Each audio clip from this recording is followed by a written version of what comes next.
Welcome to the deep dive.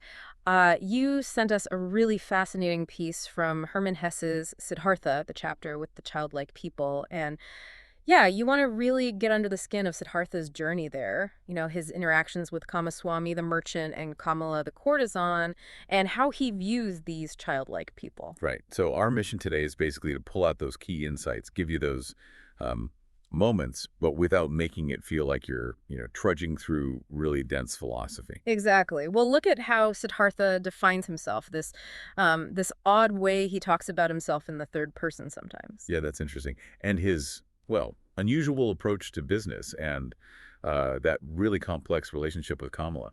And ultimately, what really separates him from those childlike people he observes. What does that tell us? Let's find out. Okay, so let's dive right in. These core abilities Siddhartha mentions when he first meets Kamaswami, he just says, I can think, I can wait, I can fast. Simple words, but there's a lot behind them, isn't there? Oh, absolutely. When he says, I can think, it's a huge statement about his independence, Yeah. his mind. He's saying he can figure things out for himself, make his own judgments, not just, swallow what he's told. It's real mental freedom. Totally. And I can wait. Yeah. That's not just about being patient for the bus, is it? It feels deeper. Much deeper. It implies he's free from that sort of inner panic, that urgency that makes us rush into things. He's not driven by neediness or like a constant state of emergency. So he can observe calmly, act deliberately, not just react. It makes you wonder how much our impatience pushes us around. Yeah. And then I can fast. We might think, okay, skipping lunch, but for Siddhartha, it's a power source almost. Exactly. It's mastery over physical urges. He even tells Kamaswami, look, if you can't fast, you can end up basically enslaved by your own hunger. So fasting keeps him free, make sure his choices are truly his. So these three things, thinking for himself, waiting without freaking out, and controlling his basic needs, that's the foundation for him choosing to have no possessions. It's not poverty, it's empowerment. Precisely. Destitution is forced on you. Siddhartha's lack of stuff is a conscious choice, backed by these inner strengths. He has resources inside that mean he's never truly destitute. It really makes you question what wealth or security actually means beyond just money. Okay, now, something you, the listener, might have noticed, Siddhartha sometimes talks about himself in the third person, like Siddhartha can wait calmly. It sounds a bit detached. What's going on there? That's a sharp observation. It probably ties into the whole philosophical underpinning of the book. Yeah.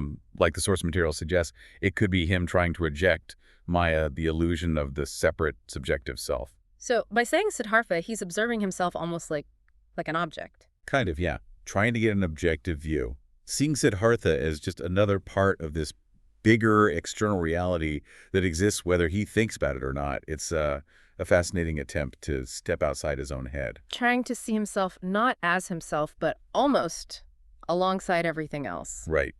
The notes we looked at mentioned that contrast, knowing yourself through what others think versus knowing yourself as part of an objective reality.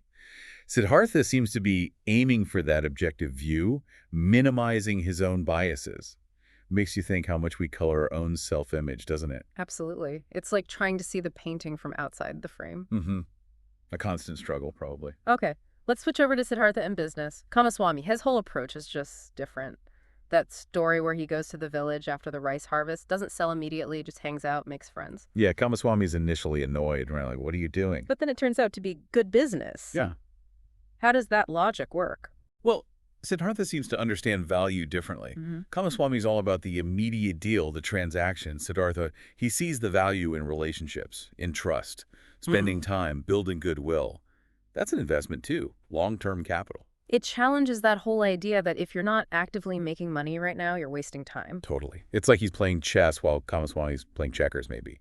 The text even says Siddhartha treated the business as if it was a game. Right. That detachment again. For Kamaswami, business is probably his whole identity. For Siddhartha, it's an activity, something he does, but not something that defines him. And Kamaswami notices. He sees Siddhartha lacks that burning passion, but still somehow succeeds, has this mysterious quality. Makes you wonder, maybe that detachment is actually an advantage sometimes.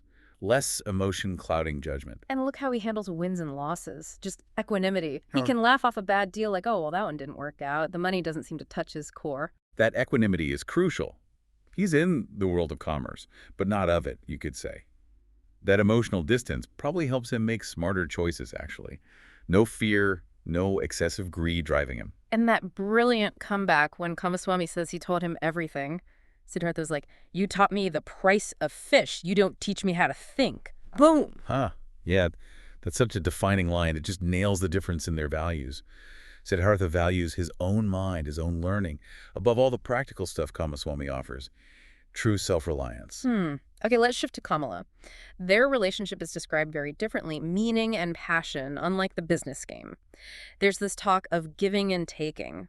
What exactly did Siddhartha learn from her? Kamala was his teacher in, well, the art of love and pleasure. And crucially, she emphasized reciprocity. You can't just take pleasure, you have to give it too. It has to be mutual. So it wasn't just physical. No, not at all. She taught him the significance of every touch, the importance of connection, even admiration after intimacy. It was a whole education and sophisticated, respectful connection, not just release. Which makes you wonder, did he look at the childlike people and envy how natural their passions seemed? Their everyday give and take seemed effortless, maybe? While with Kamala, it felt more learned. That's a really perceptive question. Yeah. Yeah, with Conley, there's an element of craft, of skill being acquired. He watches the childlike people and maybe sees this raw, unstudied emotion woven into their lives. Perhaps there was a part of him that longed for that simpler, more innate connection. So what's the one factor the text says separates Siddhartha from them? He watches them, loves them, but also kind of despises their childlike or animal-like manner. What's the real dividing line? It seems to boil down to his self-awareness, his history as a samana. That intense period of introspection gave him a level of detachment, a perspective that the childlike people living more in the moment, perhaps less reflectively, just don't have. He sees their world through the lens of his own spiritual quest. And that leads to this idea of an inner refuge, something he and Kamala have, but the childlike people lack. Kamala tells him, inside of you, there is a peace and refuge. Few people have this. What is that refuge? It's that core of inner stability, isn't it? The ability to find peace within yourself, regardless of what's happening outside. Unlike the childlike people, who seem more dependent on external things for their happiness or meaning, Siddhartha and Kamala have built this internal sanctuary. Makes you think, where do we find our peace? Is it inside or outside? Good question. And Siddhartha uses that image, the falling leaf versus the stars. The leaf just gets blown around, no direction of its own. Right, representing people without that inner guidance. Even, he suggests, followers of Gautama, if they haven't found their own path inside. Exactly. Whereas the stars have their own fixed course, their own inner law. They're just tossed about by circumstance. They have that self-contained direction. Now, Kamala hits him with something pretty direct. She says, you do not love me, you love nobody. Perhaps people of our kind can't love. The childlike people can. That's their secret. Wow. What's she really saying there? It's a powerful point. She's suggesting a paradox, maybe. That his very ability to think, to detach, to understand, might actually block him from experiencing real unconditional love. She thinks the childlike people, maybe because they're less analytical, more purely emotional, possess this capacity for love that sophisticated people like her and Siddhartha have lost, or maybe never had. It pits intellect against raw emotion almost. In a way, yes. Can you truly love if you're always observing, always analyzing even your own feelings? It's a deep question. It makes me think of that Kafka parable mentioned in the notes, the couriers running endlessly with messages, but there are no kings to deliver them to, so it's all meaningless motion. Is there a parallel with Siddhartha and Kamal, all this passion, this exchange, but maybe lacking a final destination, a deeper purpose? That's a brilliant connection. The courier's pointless hustle. Could it mirror Siddhartha and Kamala? They have the technique, the passion, the exchange, but is there that ultimate meaning? That king may be representing true unconditional love or a shared life goal. They're masters of the give and take, but is the core connection missing something fundamental? Something to ponder. Okay, finally, that statement. Everyone takes, everyone gives, such is life. Sounds simple, but the notes push us to look closer, using the example of a child giving a flower. Who's really giving and taking there? Exactly. Surface level. Child gives, adult takes. But dive deeper.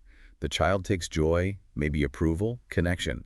The adult takes beauty, warmth, a moment of innocence, while giving a reaction, maybe attention. It's never just one way. It forces you to see the hidden exchanges, the emotional currents beneath the surface of even simple acts. Precisely. It's about the intangible stuff, not just the physical object changing hands. So, wrapping up this deep dive, we've followed Siddhartha through these key moments. defining himself by inner strength, navigating business and love with this characteristic detachment, always observing, always analyzing. It's clearly a journey of intense self-discovery. Yeah, and wrestling with huge questions about connection, meaning what it means to be a self. And that central tension just keeps coming back. His intellectual grasp versus the seemingly effortless emotional depth of the childlike people. He understands so much, yet questions if he can truly feel in the same fundamental way. Right. That's the heart of his struggle in this chapter, I think. Okay, so for our final thought today, let's go back to that inner refuge, being a star, not a falling leaf. Siddhartha and Kamala cultivated that. So think about your own life. What really anchors you? What gives you that sense of inner direction when the world is pulling you in a million ways? And maybe more importantly, how can you consciously strengthen that inner compass? That's something to carry with you.